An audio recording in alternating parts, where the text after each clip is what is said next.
Hello? Yes, this is the Falcon speaking. Oh, Vivian.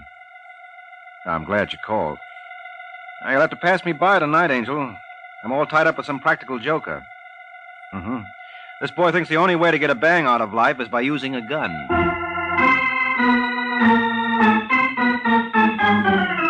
This is Ed Hurley, friends, inviting you on behalf of the Kraft Foods Company to listen to The Adventures of the Falcon, starring Les Damon. You met the Falcon first in his best-selling novels. Then you saw him in his thrilling motion picture series. Now join him on the air when the Falcon solves the case of the unsilent butler.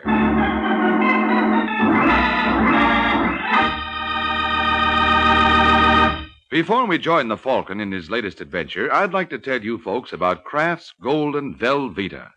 Velveeta is such good eating. Just taste that grand, rich, yet mild cheddar cheese flavor. And Velveeta is so good for you. It's rich in important food values from milk, and it's digestible. Velveeta is as digestible as milk itself. For swell-tasting snacks, for good, hearty sandwiches, for thrifty, easy hot dishes, it's smart to keep stocked with Velveeta. Get it tomorrow in the handy half-pound package or in the economical 2-pound loaf. The pasteurized processed cheese food of top quality, Velveeta, is made only by Kraft.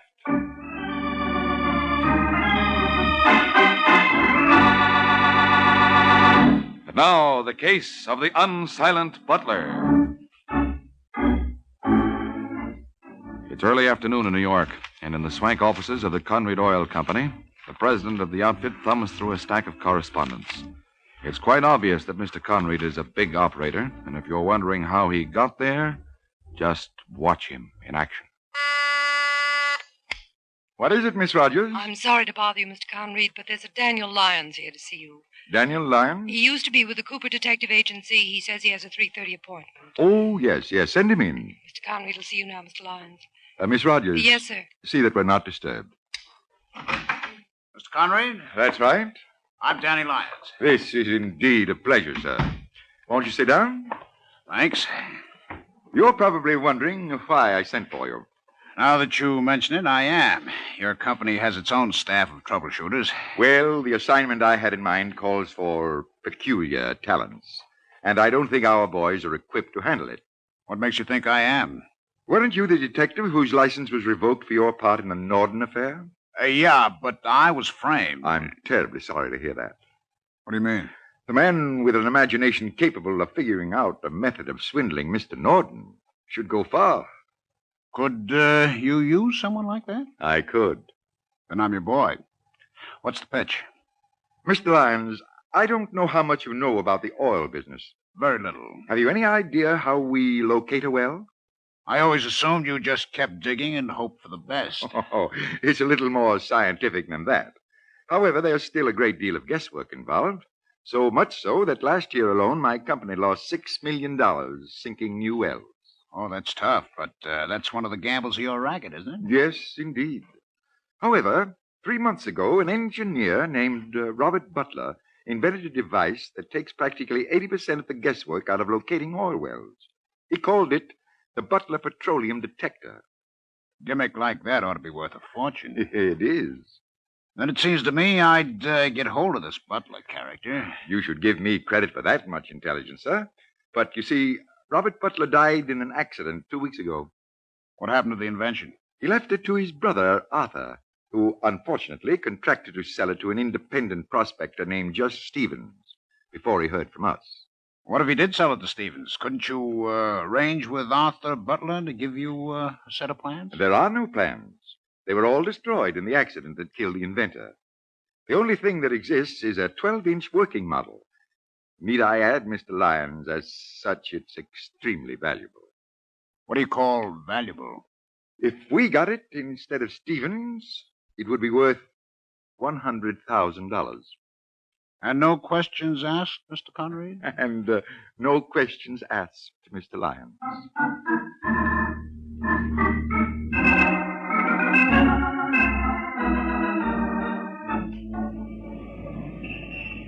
Taxi!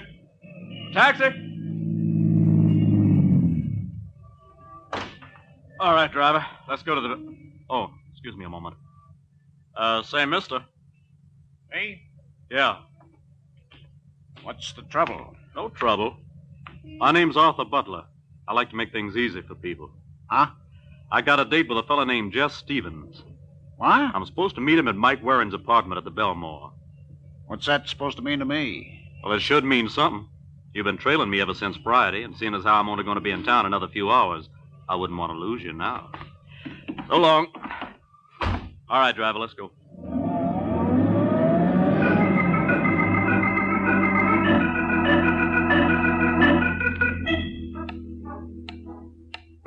Is that the right time, Mike?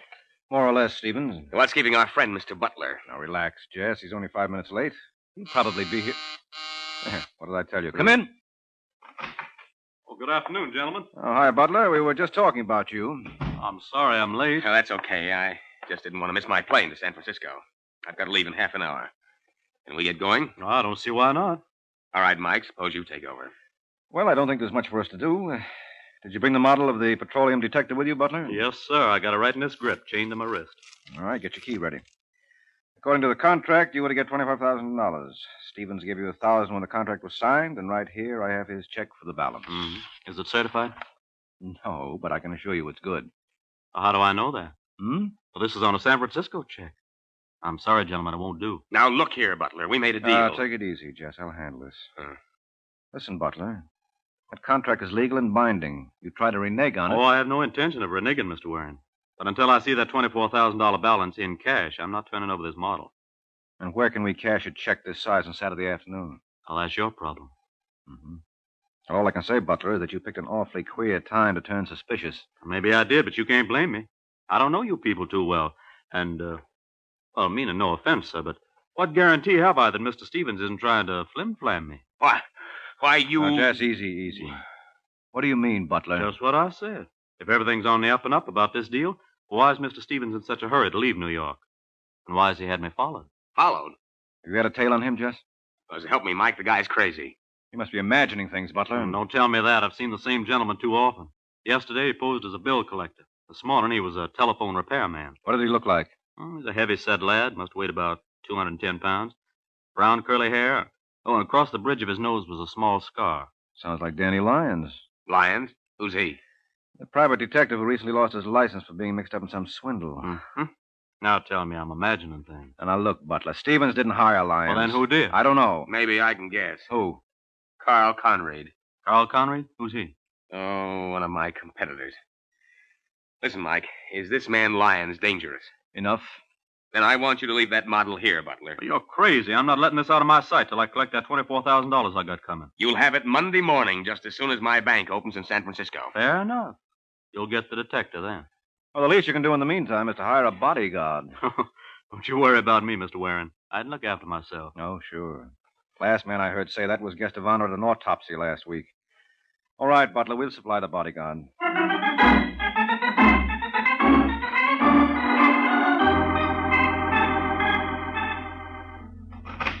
Yes? Is John Webster in? Do you have an appointment?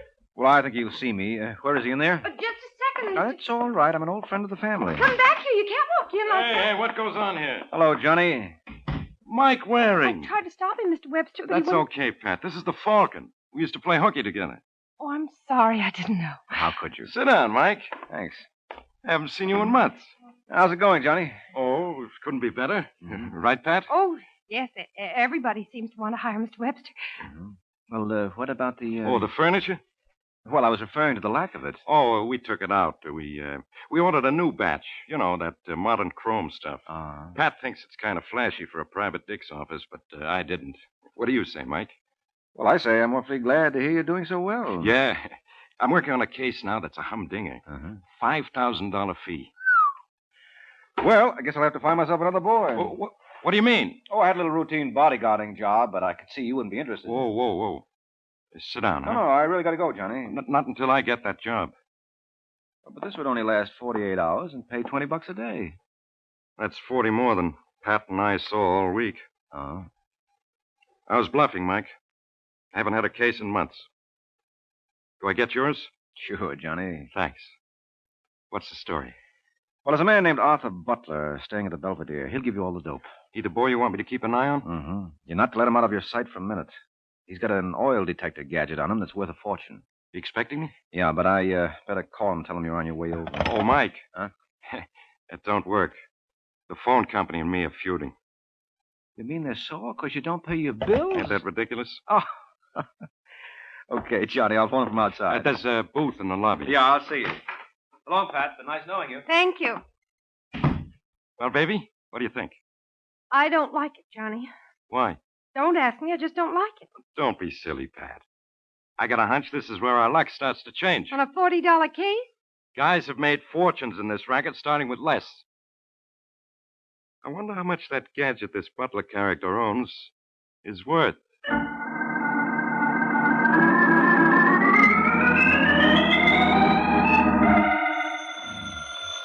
Oh, go away. Look, will you please go away? There's nobody home. That's you, Warren? So sorry, Mr. Waring, not to go to Saskatchewan. Now, don't be funny. Huh? Who is this? Arthur Butler. Oh, do you realize what time it is, Butler? I'm sorry to disturb you, but I wanted to congratulate you and your buddy, Mr. Stevens, for that cute stunt you pulled. Stunt? Yeah, sending around that Johnny Webster. What's the matter with Johnny? Well, that all depends on your point of view. From yours, he couldn't have done much better. Oh, look, Butler, you're not making sense. Let me talk to Webster. Put him on. Oh, that's a nice act, fella, but it won't sustain. What are you talking about? Your friend Johnny skipped. Johnny skipped. What about the model? Oh, don't feel badly. He didn't overlook it. He's got it all right, but I want it back, Warren. And if I don't hear from you within 1 hour, you'll be hearing plenty from me.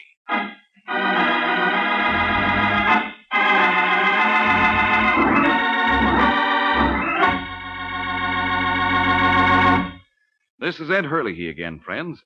Well, it seems that if Mr. Butler doesn't hear from Mike, there'll be trouble. And if you ladies don't hear this idea I have for you this afternoon, you might have more trouble than necessary in planning your Lenten menus.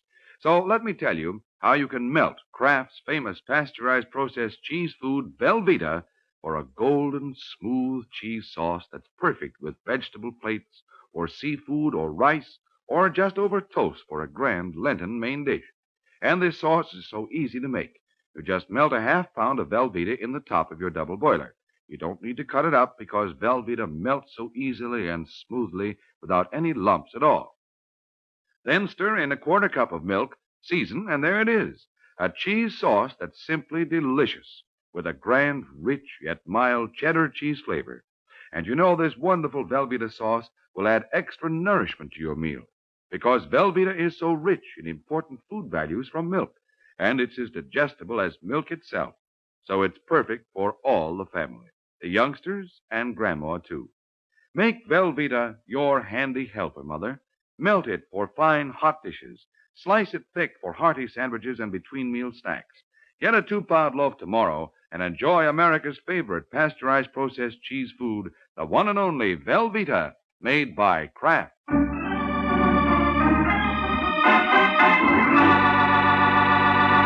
Now, back to the adventures of the Falcon. An hour has passed since Arthur Butler informed Mike that Johnny Webster removed not only himself, but the Butler petroleum detector as well. Now, in his hotel room, Mr. Butler seems strangely annoyed. Well, what do you got to say for yourself, Warren? You told me this Johnny Webster was trustworthy. You said with him on the job, I had nothing to worry about. How did you learn that he skipped, Butler? I woke up at 3 in the morning and discovered this. That's the chain you had on the grip, isn't it? Yeah, You always sleep with a chain to your wrist? only since I got to New York. But as you can see, somebody took a pair of wire clippers to it. Where did you leave Johnny before you went to bed? On the sofa. He said he was going to read for a while, or so he claimed. Now, listen, Butler. You've got to believe me. I recommended Johnny Webster in good faith. I'll get back that model for you. When? As soon as I can find him. Yeah, well, that may be years, and I can't afford to wait. I'm going to the police, Warren. Now, you don't want to do that. Don't I? You just watch. Look, you're wrong, Butler. Publicity is the last thing you want in this case. No use talking. I made up my mind. Did you ask your cab to wait? Nope. No, there's usually one down at the corner. Well, seems like you're out of luck. Taxi? Hey, taxi! Wait a minute, Butler. I said you're not going to talk me out of this. No. Look over there. Look over where? That Chevy parked across the street. Well, what about it? That's Johnny Webster's heap. What? I'm sure of it. If I remember correctly, the rear right fender was off. If this is some kind of a gag, Warren. Well, what would be the point? Hey, what did I tell you? This is Johnny's car, all right. Now, why do you suppose he left it here? Maybe he ran out of gas. No. What Johnny ran out of was luck. Look behind the front seat. What do you mean? Oh. That's right. He's dead. And judging by that knife in his back, it wasn't due to an overdose of sleeping pills.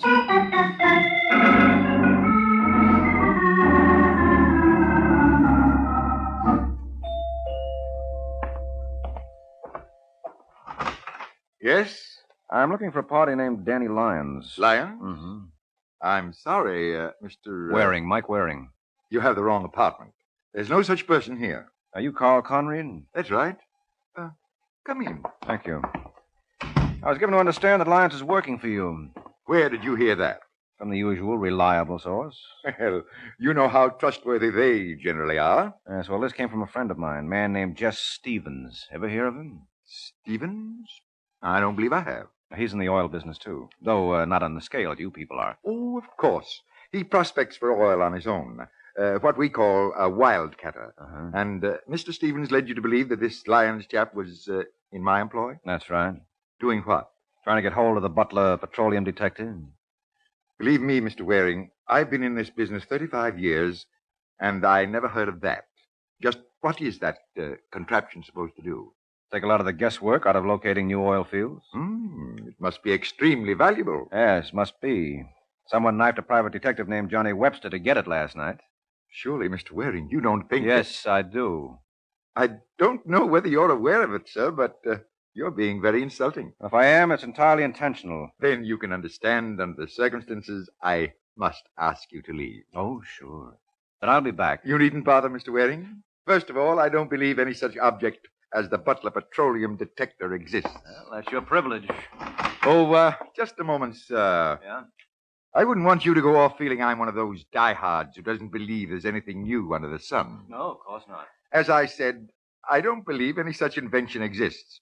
However, I'd be willing to pay $100,000 to the man who can furnish the necessary proof that I'm wrong. I hope I'll be seeing you, Mr. Waring.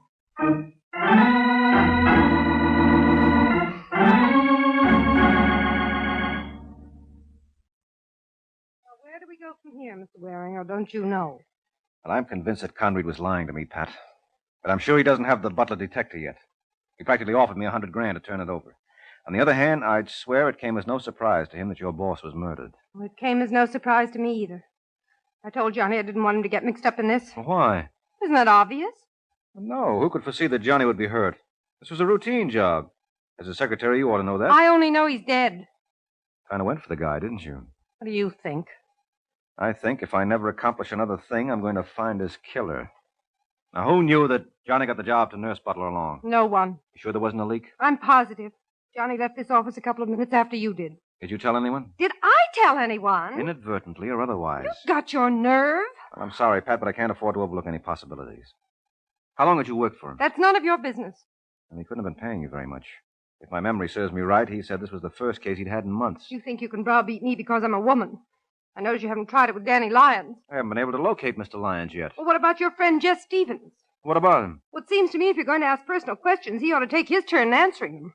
How well do you know him? Well enough. I was in the army with him. So what does that prove? Just because a man wears a uniform, does that make him a solid citizen? Suppose Butler was right. About what? That check Stevens tried to give him for $24,000. Suppose it was rubber, and since Butler wouldn't accept it, Stevens knew that the only way he could get the model was to steal it. And Johnny caught him in the act. Got it all figured out, haven't you? Well, it makes as much sense as any theory I've heard you advance. Yes, it does. Even I'll have to admit it's worth looking into. I'll let you know how I make out.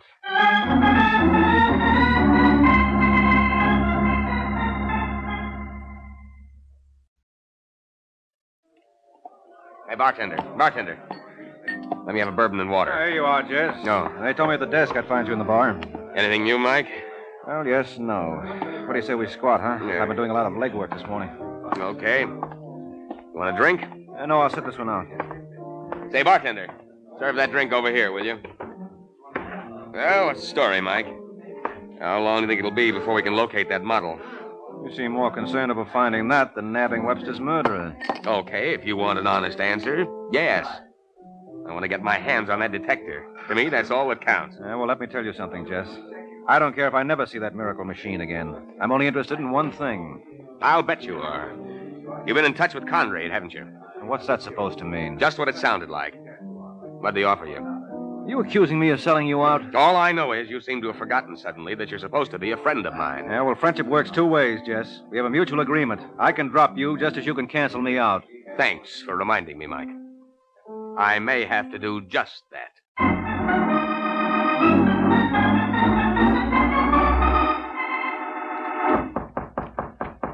Just a second. Hello, Lyons. Mr. Conrad, what are you doing here? Well, if that mountain wouldn't come to Muhammad, Muhammad must necessarily go to the mountain. Well, I was keeping out of sight. You might have at least phoned me, Lyon. I had nothing to tell you. Mike Waring had. He told me that a chap named Johnny Webster lost his life last night trying to prevent a theft from Butler's hotel room. So? So, I'm merely putting two and two together. Sometimes you wind up with 22 that way. Let me ask you a question, Mr. Conrad. Suppose I told you I haven't got Butler's whatchamacallit. I wouldn't believe you. I thought you'd say that. How high will you go for it? We made a bargain last week, Lyon. Yeah, but the whole thing was strictly spec then. If I guaranteed to bring it over to your place in an hour, what would it be worth to you? I still think the stipulated price of 100,000 was more than ample. Will you go 50 more? 25, and that's my limit. Okay. What time have you got now? 9 o'clock. Go to your office, start counting it out. I'll see you at 10.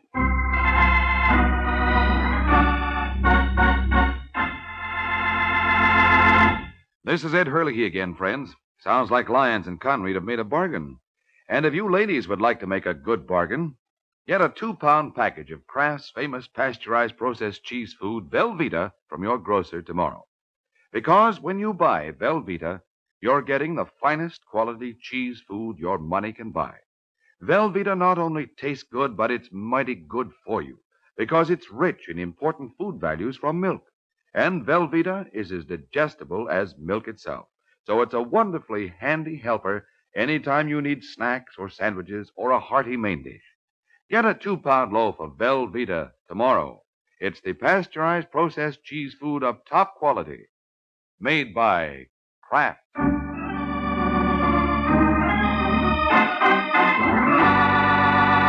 Now, back to the adventures of the Falcon. An hour has passed since Danny Lyons promised to deliver the Butler petroleum detector to Mr. Conrad. Now, at Mike Waring's apartment, the Falcon is just returning home. Come on in, Waring. The water's fine. What are you doing in my apartment, Lyons? Don't ask so many questions. Just shut the door like a good boy. You mind pointing that gun elsewhere? Now, don't tell me it makes you nervous. Yes, very. You have no idea how easily those things go off. What makes you think I don't? Well, I assumed you preferred knives.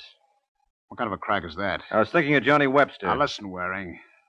Don't get me any more annoyed than I am now. I made an appointment for 10 o'clock, and it's 5 after already. That's too bad. Yeah, I phoned my party a couple of minutes ago, and he's getting real impatient. Well, don't let me keep you, fella. You won't.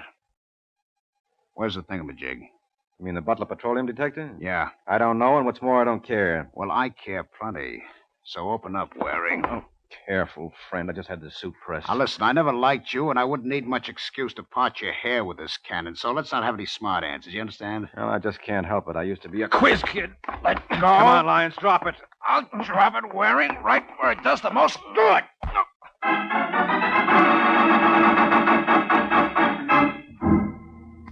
Wear it? Wear it. Oh, cut it out, Butler. You all right? How can I tell with you slapping me silly? I'm sorry. Can I get you anything? Yeah, you wouldn't happen to have a spare head on you. I'm afraid not. What happened? Well, it'll take too long to tell you. How'd you find me? I came up to see if you had any more information. What about the police? There's nothing new there. You know if they've spoken to Pat Dryden yet? Pat Dryden? Who's he?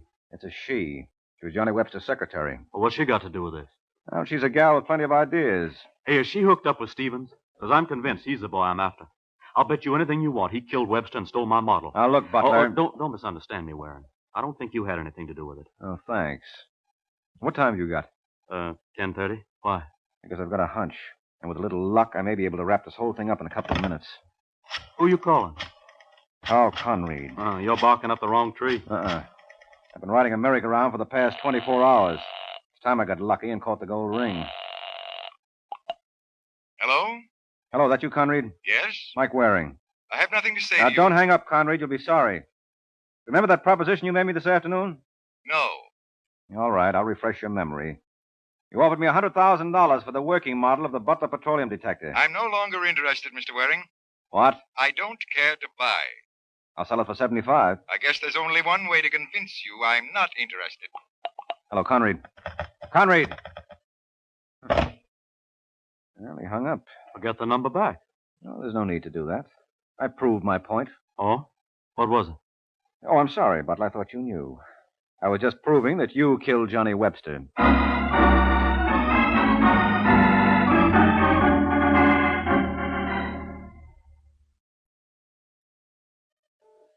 The one thing I can't decide, Mike, is just who owes whom an apology. I suppose we call the honors even, Jess. We both made mistakes. You sure you didn't make one in turning Arthur Butler over to the police? Oh, no, there's no question about that. Butler killed Johnny, all right. Why?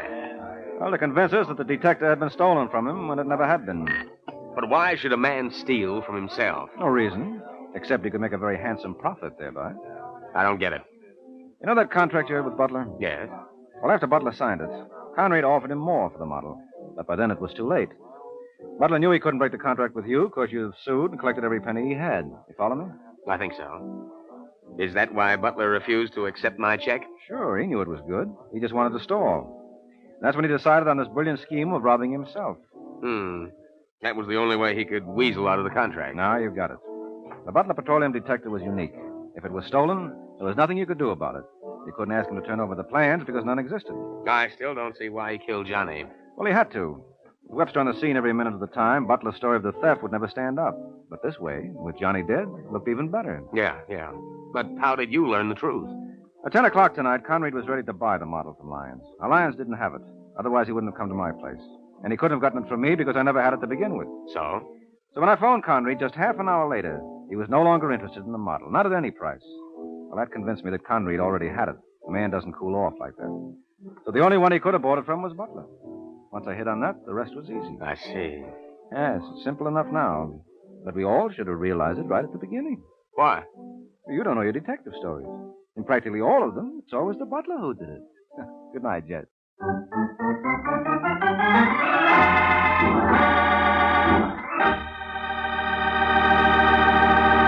There comes a time in the life of every homemaker when she has to fix a dinner fast. And that's when Kraft Dinner is such a help. You see, in just 7 minutes cooking time, Kraft Dinner makes delicious macaroni and cheese. Wonderful, tender macaroni with fine cheese flavor all through, just like I said, in only 7 minutes cooking time. That's because every package of Kraft Dinner gives you a special quick-cooking macaroni and just the right amount of Kraft grated for that grand cheese flavor. So, tomorrow, get a couple of packages of Kraft Dinner.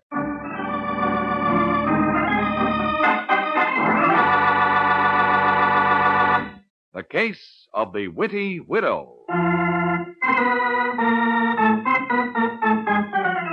The Case of the Witty Widow. That's the title of next week's adventure of the Falcon, when Mike Waring learns that some women use guns on their menfolk only because they have scruples about divorce.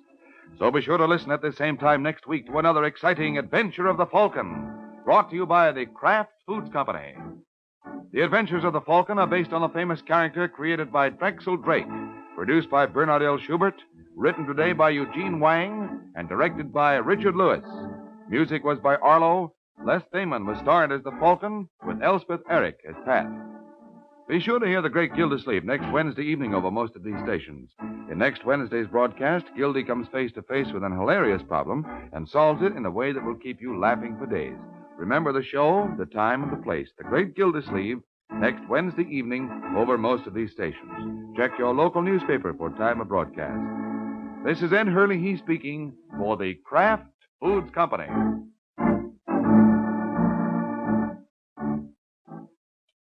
Enjoy Phil Regan's camp show today, and remember Tallulah's big show on NBC.